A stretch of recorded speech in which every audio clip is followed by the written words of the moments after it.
ಶ್ರೀ ಸಾಯಿಬಾಬಾ ತಾಯ ನಮಃ. ಓಂ ಗುರುದೇವ ನಮಃ. ಈ ದಿನ ಗುರು ಪೌರ್ಣಮಿಯ ಭಾಳ ಶ್ರೇಷ್ಠವಾದಂಥ ದಿನ.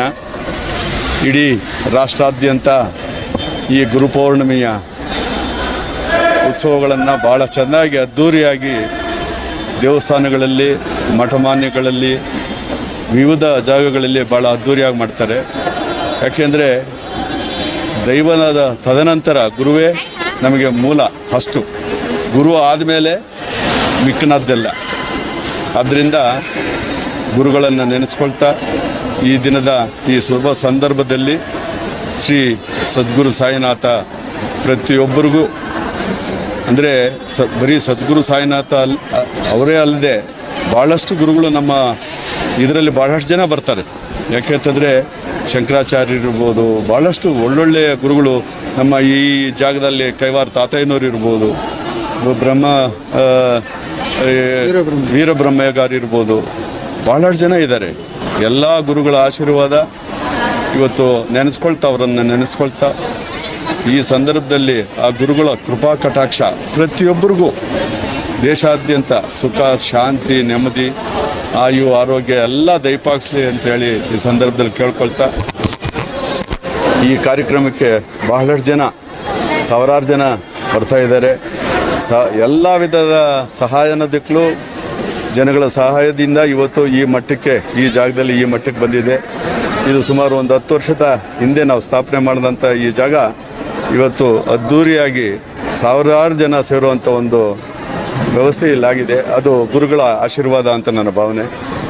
ಇದು ಇನ್ನೂ ಹೆಚ್ಚಿನ ರೀತಿಯಲ್ಲಿ ಇಲ್ಲಿ ಬಂದಂಥ ಜನಗಳಿಗೆ ಆ ಗುರುಗಳ ಕೃಪಾ ಕಟಾಕ್ಷ ಲಭಿಸಿ ಅವರ ಕಷ್ಟ ಕಾರ್ಪಣ್ಯಗಳನ್ನು ದೂರ ಮಾಡಿ ಸಮೃದ್ಧಿಯಾಗಿ ಸುಖ ಶಾಂತಿ ನೆಲೆಸಲಿ ಅಂತ ಈ ಸಂದರ್ಭದಲ್ಲಿ ಕೇಳ್ತಾ, ಈ ಮೀಡಿಯಾದವ್ರಿಗೂ ಹಾಗೂ ಎಲ್ಲ ಬಾಂಧವರಿಗೂ ಭಾಳಷ್ಟು ಜನ ನಮಗೆ ಎಲ್ಲ ವಿಧವಾದಂಥ ಸಹಾಯ ಮಾಡಿದ್ದಾರೆ. ಅವ್ರಿಗೆಲ್ರಿಗೂ ಆ ಗುರು ಕಟಾಕ್ಷ ಲಭಿಸಲಿ ಅಂತ ಕೇಳ್ಕೊಳ್ತಾ ಇದ್ದೀನಿ. ಯಾವಾಗೂ ಅಷ್ಟೇ ನಮ್ಮ ಪೂರ್ವಜರ ಒಂದು ಆಶೀರ್ವಾದದಿಂದ ಎಲ್ಲಿ ಅನ್ನದಾನ ನಡೆಯುತ್ತೋ ಅಲ್ಲಿ ಪ್ರತಿಯೊಂದೂ ನಡೆಯುವಂಥ ವ್ಯವಸ್ಥೆ ಆಗುತ್ತೆ. ಗುರುಗಳ ಸ್ಥಾಪನೆ, ಗುರುಗಳ ಇದ್ದಂಥ ಜಾಗದಲ್ಲಿ, ಬರೀ ಅನ್ನದಾನದಲ್ಲಿ ನಡೀತಾ ಇರುವಂಥ ಜಾಗದಲ್ಲಿ ಯಾರೇ ಬಂದು ಅವ್ರ ಕೋರಿಕೆಗಳನ್ನು ಕೇಳಿದ್ರೆ ಅದನ್ನು ತೀರಿಸುವಂಥ ವ್ಯವಸ್ಥೆ ಅಲ್ಲಿ ಬಂದಂಥ ಎಲ್ಲರಿಗೂ ಆಗುತ್ತೆ. ಇದು ನಮ್ಮ ಅನುಭವ. ಇದರಲ್ಲಿ ಭಾಳಷ್ಟು ಜನ ಹೇಳಿದ್ದಾರೆ. ಉದಾಹರಣೆಗೆ ಯಾರೋ ಒಬ್ಬರು ಅಮೇರಿಕಾದಲ್ಲಿ ಕೆಲಸ ಮಾಡಿ ರಿಟೈರ್ಡ್ ಆಗಿ ಪುಟ್ಪರ್ತಿಯಲ್ಲಿದ್ದರಂತೆ. ಅವರು ಪುಟ್ಪರ್ತಿಯಲ್ಲಿ ಹೋಗೋವಾಗ ಇದು 3ನೇ ಸಾರಿ, ಈ 3ನೇ ಗುರುಪೌರ್ಣಮಿ ಹಿಂದೆ ಅವರು ಈ ಜಾಗಕ್ಕೆ ಬಂದಿದ್ದರು.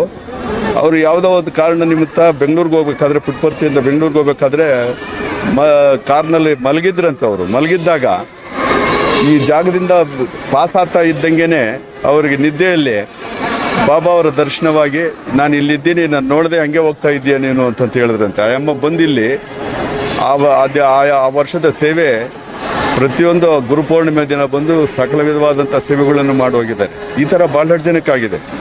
ಅದನ್ನು ಅವರವರ ಭಾವನೆಗಳು ಅವರವರ ಮನಗಳಿಗೆ ತಕ್ಕನಂತೆ ಆಗಿದೆ.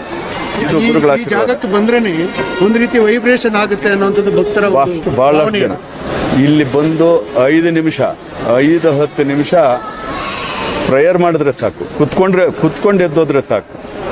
ಅವರಲ್ಲಿ ಏನೇ ಒಂದು ಇದಿರಲಿ, ಮಾನಸಿಕ ದುಗಡ ಏನೇ ಇದ್ರೂ ದಿಕ್ಕಲು ನಿವಾರಣೆಯಾಗಿ ಸಂತೃಪ್ತಿಯಾಗಿ ಆಚೆ ಹೋಗ್ತಾರೆ. ಇನ್ನು ಅದಕ್ಕಿಂತ ಇನ್ನೇನು ಬೇಕಾಗಿದೆ, ಅಷ್ಟೇ ಸಾಕು. ವಿವಾಹ ಇಲ್ಲಿ ಮದುವೆ ಮಾಡ್ಕೊಳ್ಳೋಕೆ ಭಾಳಷ್ಟು ಜನ ಮದುವೆಗಳು ಮಾಡ್ಕೊಂಡು ಹೋಗಿದ್ದಾರೆ. ಕೆಲವರೆಲ್ಲ ಪಾಪ ಬಡವರು ಬಾಬಾ ಅವರ ಸನ್ನಿಧಿಯಲ್ಲಿ ತಾಳಿ ಕಟ್ಟಿಸ್ಕೊಂಡು, ಯಾಕೆಂತಂದರೆ ಎಲ್ಲರಿಗೂ ವಿಜೃಂಭಣೆಯಿಂದ ಮಾಡುವಂಥದ್ದು ಕಷ್ಟ, ಆದರೂ ಬಂದು ಎಲ್ಲ ಮಾಡ್ಕೊಂಡು ಹೋಗಿದ್ದಾರೆ.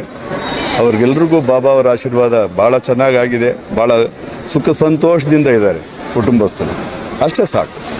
ಅದಕ್ಕೆ ನಿದರ್ಶನ ಬಾಬಾ ಅವರ ಒಂದು ಆಶೀರ್ವಾದ ಸದಾ ಎಲ್ಲರಿಗೂ ಇದೆ ಅನ್ನೋದಕ್ಕೆ ಅದೊಂದು ನಿದರ್ಶನ. ನನ್ನ ಹೆಸರು ತೇಜಸ್ವಿನಿ, ನಾನು ಚಿಕ್ಕಬಳ್ಳಾಪುರದಿಂದ ಬಂದಿದ್ದೀನಿ.